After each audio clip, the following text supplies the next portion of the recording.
Hey friends, I hope you're having an awesome day so far. I want to talk again about white privilege, and the reason is because I continue to have directees share with me some misunderstandings about what white privilege is. I keep having directees say to me, well, I didn't have white privilege because I grew up poor, or I didn't have white privilege because I was a woman, or I didn't have white privilege because I grew up handicapped, or I didn't have white privilege, I worked really hard for everything I have. It's really important for us to understand that that's not what white privilege means.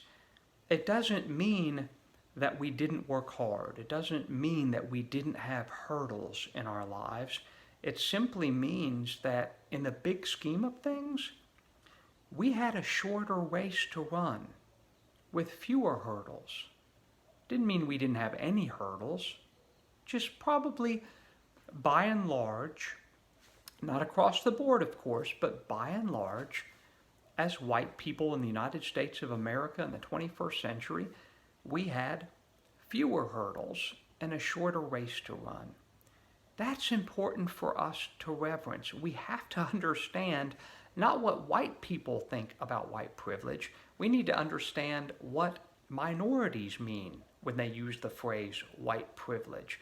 And by and large, what they mean is if life is a 100-yard race, most, not all, but most white people actually were given 25 yards before they ever began. So now their race is only 75 yards. And by and large, maybe they only had 5 hurdles in their race lane. Whereas the minorities had to run the full 100 yards and had 10 hurdles in their race lanes.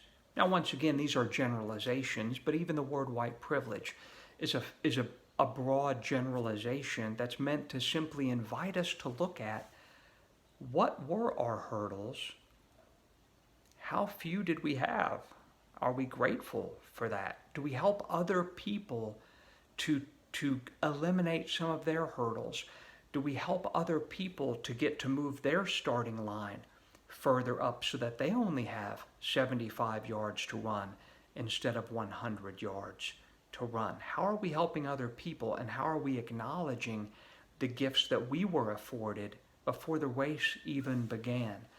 Now, I've heard some of these directees also say things like, I had to work really hard to get the house that I have, to get the car that I had.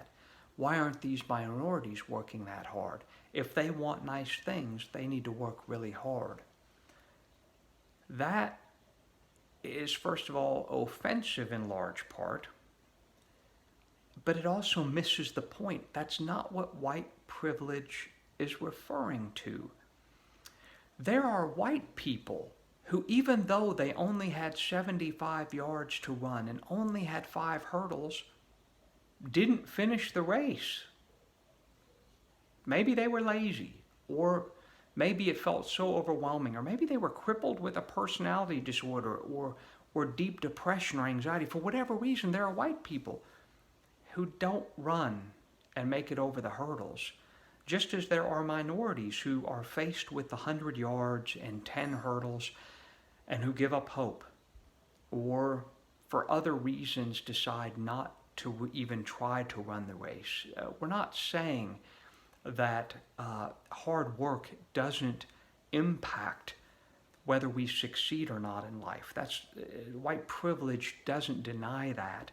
We're simply saying we can't begin to help other people to reduce the number of hurdles in their lives and to move their starting line up until we can first recognize our own hurdles and lack thereof and our own privileged starting place.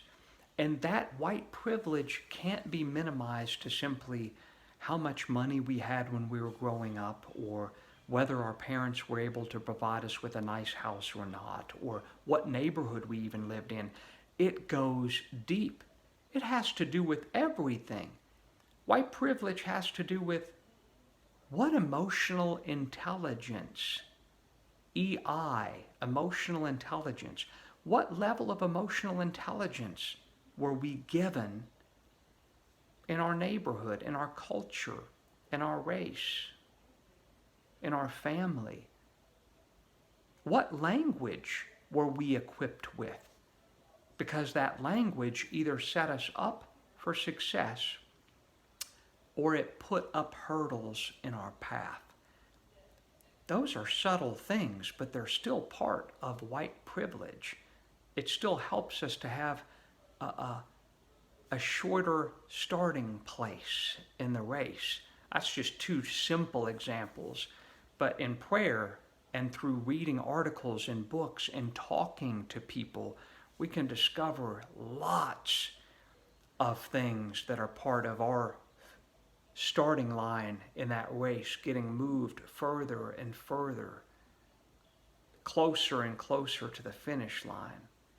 I hope this is helpful, and I'll look forward to your comments about it. And feel free to post links to any articles that you found helpful in really getting us to understand what white privilege is and what it isn't. Have an awesome day.